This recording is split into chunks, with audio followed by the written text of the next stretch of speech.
This is Agriculture Today, and I'm Samantha Bennett with the K-State Radio Network. We are usually joined by our friends from the Beef Cattle Institute during our BCI's Ask the Expert segment, but they are also joining us this Tuesday with a conversation on liver abscesses from their BCI's Cattle Chat podcast. This conversation includes insight from K-State experts Brad White, Bob Larson, Brian Lubbers, and Phillip Lancaster. Also ahead, K-State economist Greg Ibendahl covers the key components that go into calculating cash rental rates. Whether alfalfa is grown for feed or to be sold commercially, K-State dairy specialist Mike Brouk says the timing of the first and subsequent cuttings is extremely important. He discusses several options for determining the right time to cut alfalfa to maintain a high nutritional value in this week's milk lines. That and more is coming up ahead on Agriculture Today.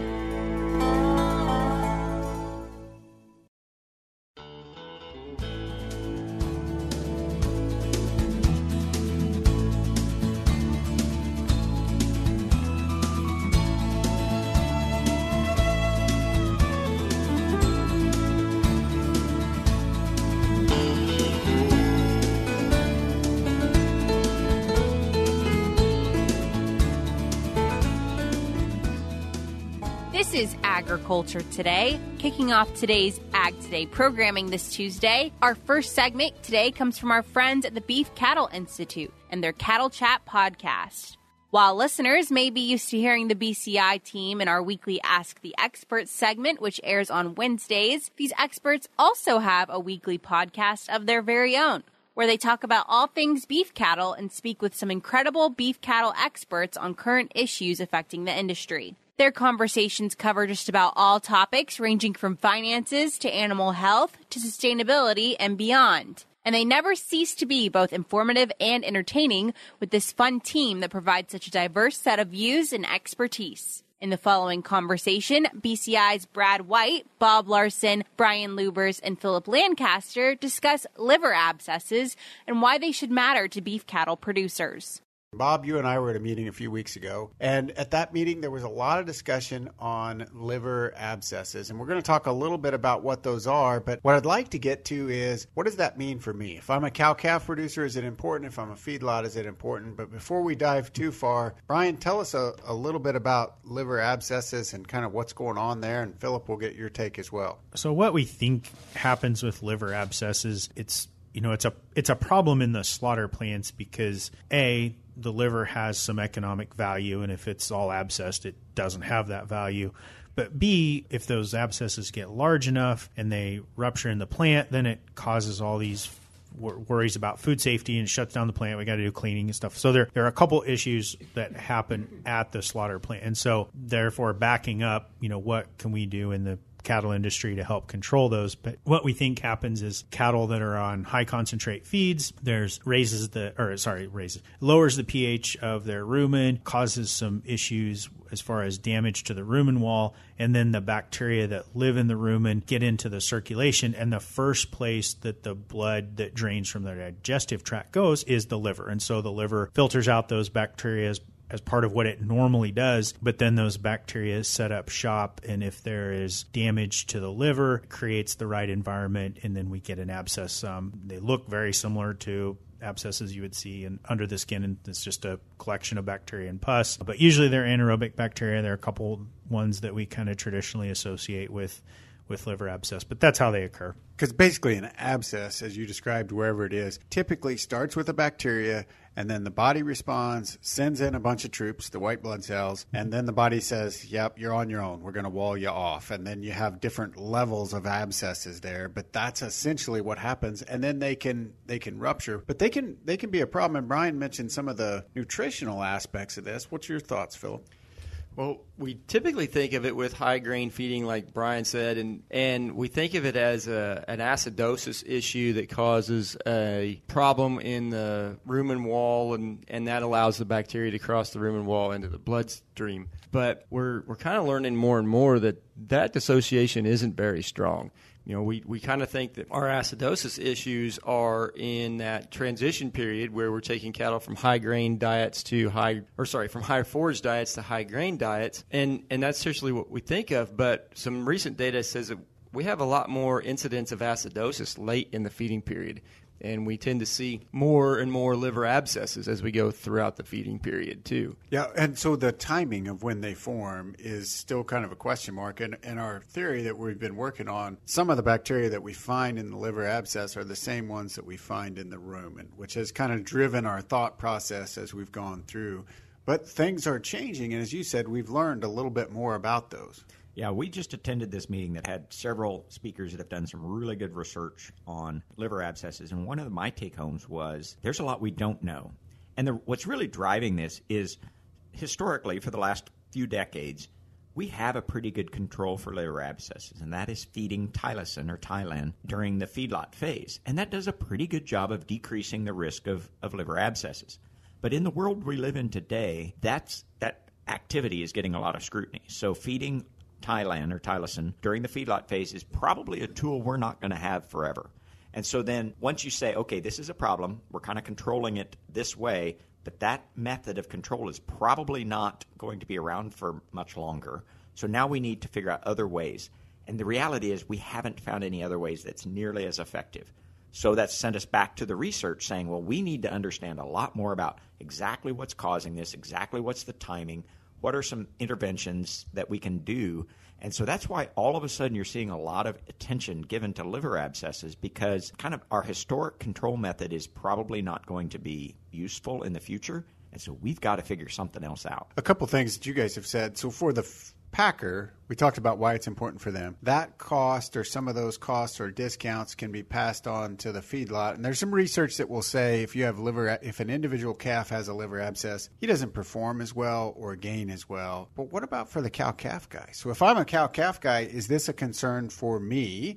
Am I going to have liver abscesses, or is it past my part of the chain if I'm selling my calves? Is there something I could do, and is it something I should care about? Well, the reason to care about it might be that any costs in the beef industry get passed up and down the chain.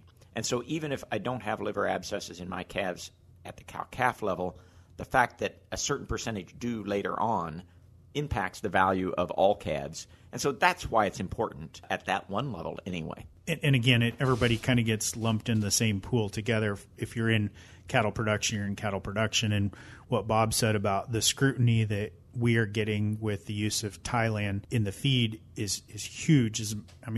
Matter of fact, Tylan in the feed and chlortetracycline in the feed, those two alone count for the vast majority of antimicrobials we use on a milligram basis. So it really is something that the entire beef industry needs to pay attention to. Now, as far as the specific health aspects of liver abscesses at cow-calf, really pretty minimal. We don't really talk about that. And it may be occurring. It's maybe just that we haven't looked, but probably not at the same rate or incidence as we'd see when they get into confined feeding. Still important. One of the things you talked about was acidosis. And I think the time that we may encounter that on a cow-calf operation is after we wean the calves. We talked about preconditioning last week.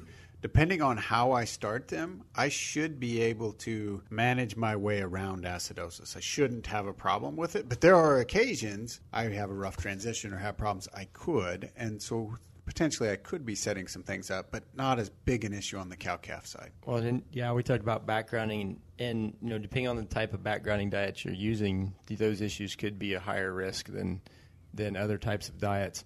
There are situations where we may background by limit feeding a higher concentrate diet rather than a ad libitum feeding of a high roughage diet. And so those could be issues. And one of the things we don't really know is why the high grain diets seem to increase the risk of liver abscesses. And so even if we're not having an acidosis issue, there may be some changes in the gastrointestinal wall that are allowing those bacteria to cross due to high grain feeding. And I think the other thing too is, we're talking about what we know with the information we have today, and we've all kind of hinted that maybe there's some things we don't know, and it is possible that there are things we are doing in the cow-calf sector that predispose animals to liver abscess in the feedlot, but we don't know what that is right now. And so I think it's kind of one of these issues that, because it's getting some attention for other reasons, people are doing more research on it, and we may find in the future that there are certain practices, certain ways of feeding that predispose animals into, and then I think it does become a bigger issue. So it's kind of right now, Maybe not, but I would certainly, as a cow-calf producer, I think it's an issue to pay attention to. So stay tuned. There's going to be more research coming out on liver abscesses. And I think it is an issue to pay attention to. You phrased that very well, Brian, because it will impact us as we go to the future. And as Bob mentioned, all of those things that impact the final value of the carcass impacts what we're going to get paid when we sell our calves at weaning. Once again, those were K-State experts Brad White, Bob Larson, Brian Lubbers, and Phillip Lancaster with the Beef Cattle Institute and their podcast, Cattle Chat. If you are looking for more from this team outside of our weekly BCI Ask the Experts segment that airs on Wednesdays, be sure to check out their Cattle Chat podcast. They've also started an entirely new podcast called Bovine Science with BCI. On this new podcast, each of their Beef Cattle Institute experts will have a chance to talk more in depth about a variety of topics having to do with pharmacology, nutrition, toxicology, and reproduction. Each new episode will deal with a specific subject and will allow each expert to dive in deeper on their area of bovine science. Both Cattle Chat and Bovine Science with BCI can be found on their website, which is ksubci.org, but also on any podcasting platform, such as Spotify or Apple Podcasts. Find them simply by searching BCI Cattle Chat and Bovine Science with BCI, and you should find them there. We're cutting to a short break now, but we'll be back with more ahead this Tuesday, December 6th on Agriculture Today.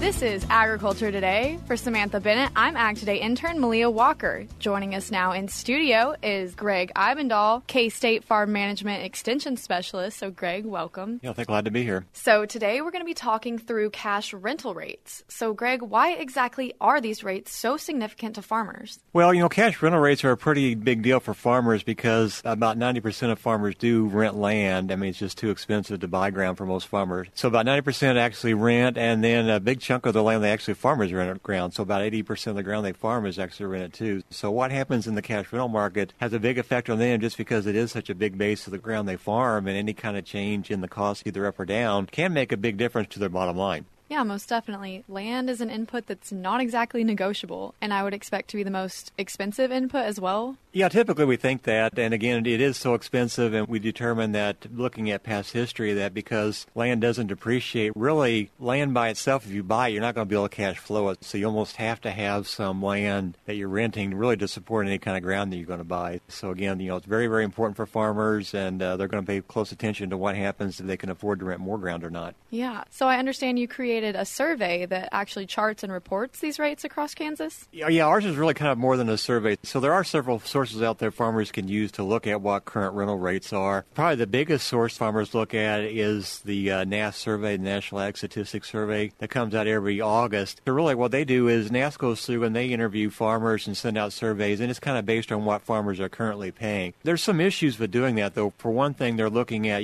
past history, and they're looking at all the ground that farmers are currently renting. So it may not just be the current rental rates they're looking at. They could be looking at stuff that may have happened in the past, but it may not always be the best judge. And then you always have the issue, I'm sure farmers are mostly truthful, but, there is some incentives on these surveys really to report maybe a slightly lower rate just because you don't want to have your rates in your county go up. So there's always a question about whether those are actually good surveys or not. Our approach was different. We were going to go through and determine what can farmers actually pay when you actually look at all the expenses taken out, look at their revenue, and then maybe what's left over you can devote that to cash rent. So we're taking a whole different approach to what NASS does. They kind of complement each other, but they're really measuring different things. You say they complement each other. So what different things do you look at as opposed to NASS, and which factors ultimately determine your prediction for the cash rental rates? Yeah, so what we're doing, we look at a whole bunch of things that go into this. So obviously we got to look at both the revenue side and the expense side. And the other thing we're trying to make sure we're looking at too is really when you look at rents, there really should be an expectation of future profits.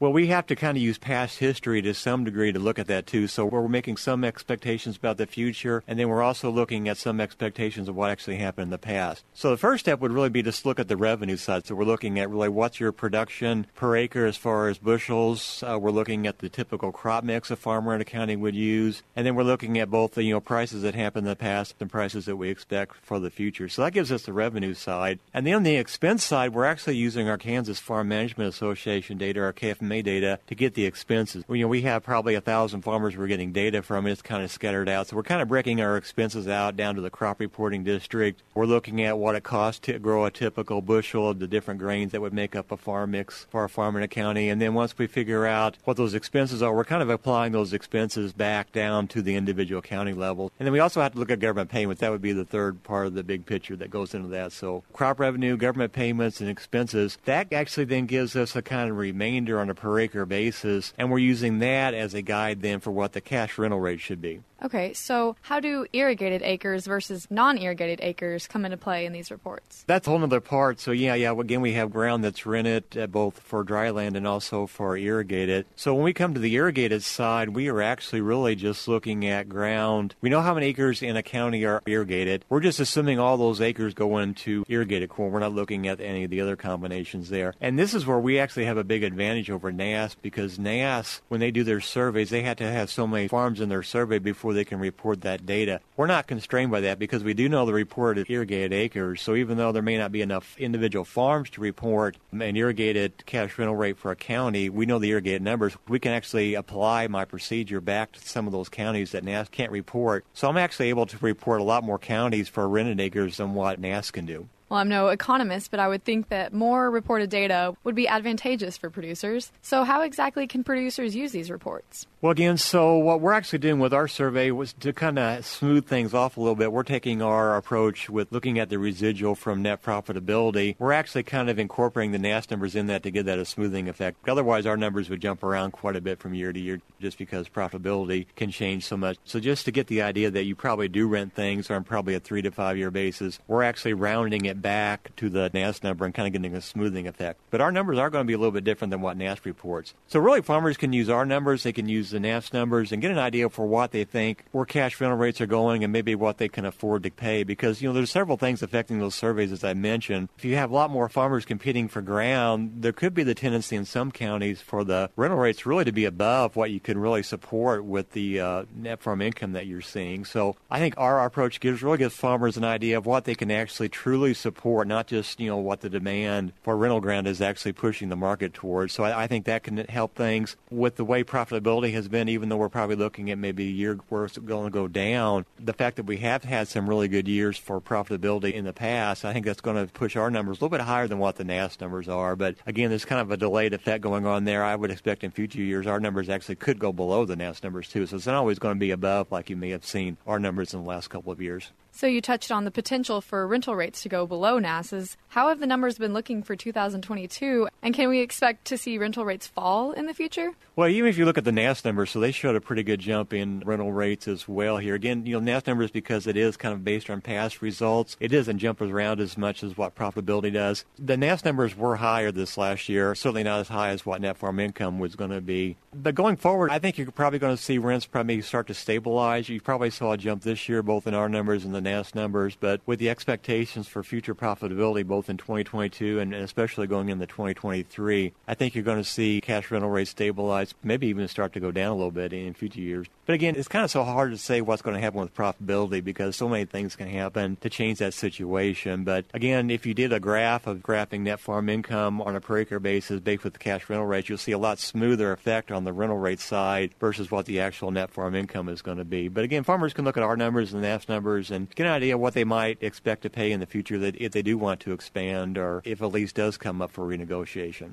Well, it's great to hear that there's potential for one of farmers' costs to be down in 2023. Yeah, I think the fact that, maybe we can see the rental rates may be going down after we get past this year, maybe. We're seeing all the other expenses going up, so having one not go up as much as something else I think would be a benefit for farmers. Yeah, definitely. So, Greg, if listeners are tuning in and would like to utilize this resource or find some additional information, where can they go to find that? Well, AgManager.info would be the place to go. I have two big publications, one for the dryland side, one for the irrigated side. Both of them are very detailed. The non-irrigated publication has all the details that go in behind that, so it has all the procedure about how we come up with net revenue and the gross revenue and the expenses that go into that, as well as the government payments, so that's all explained there. And then both publications have not only a table, but then they also have a color-coded graph in there that has, and we list the NAS numbers along with our projection of what rent should be for both for this year and what actually happened last year, too. So there's quite a bit of information in that. They are pretty detailed publications, so you can spend a lot of time going through that and seeing how we came up with our ideas for what rental rates should be.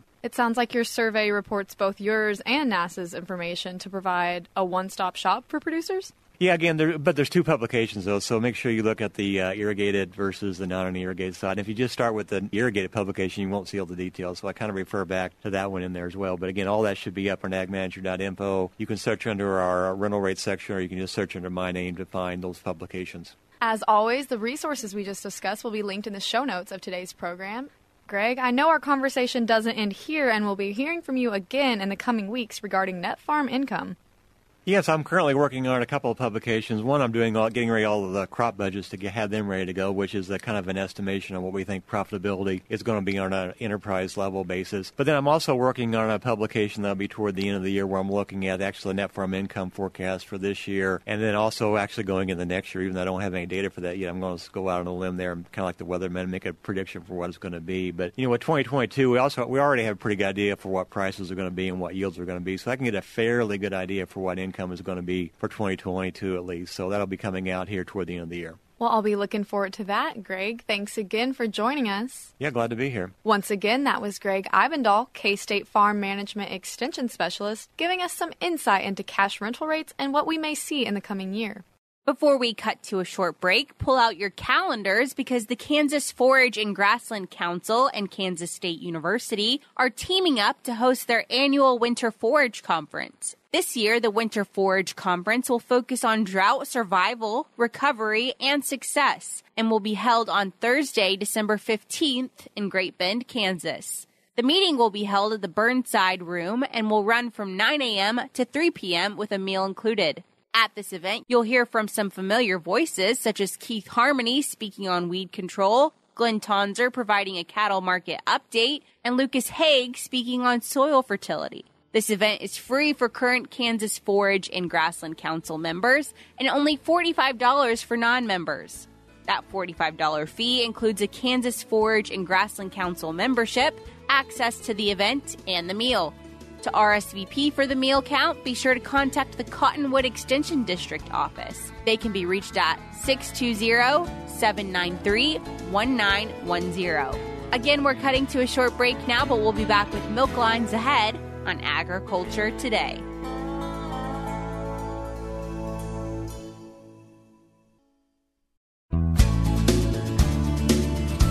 You're listening to Agriculture Today over the K-State Radio Network. Along with Samantha Bennett, I'm Jeff Wickman.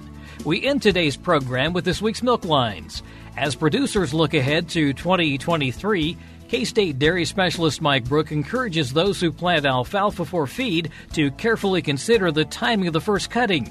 He says cutting too soon can significantly impact nutritional quality. Today I'd like to visit with our Kansas dairy producers as well as anyone who might be raising alfalfa concerning some things we maybe need to think about as we look at 2023. As you look at your yields for 2022, did you harvest as much alfalfa as you really wanted? If you're in the commercial business and you're selling based on prices and things this year, you probably wanted to raise more. If you're a dairy farmer and you have some acres devoted to alfalfa, because of the high price of alfalfa, if you go into the market, you probably wanted to raise more. So how can we increase the yield of alfalfa on the acres that we've already devoted to alfalfa? Well, there's a couple of things that you might want to consider. First is, what is going to be the timing of the first cutting? The earlier we take that first cutting, the more likely we will be able to gain yield over additional cuttings. Now, you don't want to take it too early. So how are you going to determine when is the actual right time to take the first cutting? A lot of times we just watch for blooms in the field, and that's one way to assess whether or not it's time to harvest. That generally increases the tonnage yield, but take a look at your analysis from your first cutting. When we wait just until we see first blossoms on the first cutting, a lot of times what happens is we actually have fairly high fiber contents. Your ADF and NDF contents will be higher, and you will also have a lower relative feed value or a lower relative forage quality. That is because the plant has started to lay down lignin. So how can you avoid that? One of the ways you can avoid that is pay attention to leaf-to-stem ratios, and one of the things we use to do that is the predictive equations for alfalfa quality, PEAQs. Those are available if you look at your extension sites, and those will help you evaluate when you should take that first cutting. Now, what are you going to do about the second, third, fourth, and additional cuttings that you take? How are you going to pull the trigger on that? Most of the time, we just simply use the number of days between cuttings. Some people will use maybe 18 or 19, or maybe even a little bit longer, maybe 21 or 23. There's different things that may determine what is the correct time. If you're in the business of raising high-quality alfalfa, one of the things you could consider is a scissors clip and send it into the lab. Now, it takes a few days to get that back, and that's a bit of a problem unless you have a lab just down the street that you can run a sample to and get the results back that day. If we're going to take scissor clips, we probably need to start doing it about 15 days after the previous cutting. And by the time we get to 20 days after the previous cutting, that's probably about as far as we need to take this method. At that point, we should know something about where we're at on forage quality and can decide our timing. Keep in mind that generally, as the plant matures, for every additional day past maturity, we lose about 5 points of relative forage quality, which is quite a bit. So waiting too long can be a problem. We have the same issue in the second and greater cuttings that we do in the first cutting in determining leaf-to-stem ratios. The reason for this is stress during the later cuttings can decrease the leaf-to-stem ratio. This will decrease forage quality. And as a result, we maybe need to clip those fields or take those cuttings a little bit earlier rather than just simply waiting to see blossoms out in the field. The other thing to consider as you do this is the impact on tonnage. I realize as you take these cuttings a little bit earlier, you're going to lose a little bit on tonnage. You're going to gain this back on your forage quality and hopefully have a crop that's more marketable to the ones that are buying it. Keep in mind that those clippings that you take, when you look at the relative forage quality on those, it's going to be about 15 points higher than what you actually harvest. That's due to the fact we have leaf loss during harvest. This is Mike Brouk with K-State Research and Extension. Thanks, Mike. And that'll do it for this edition of Agriculture Today. For Samantha Bennett, I'm Jeff Wickman. This is the K-State Radio Network.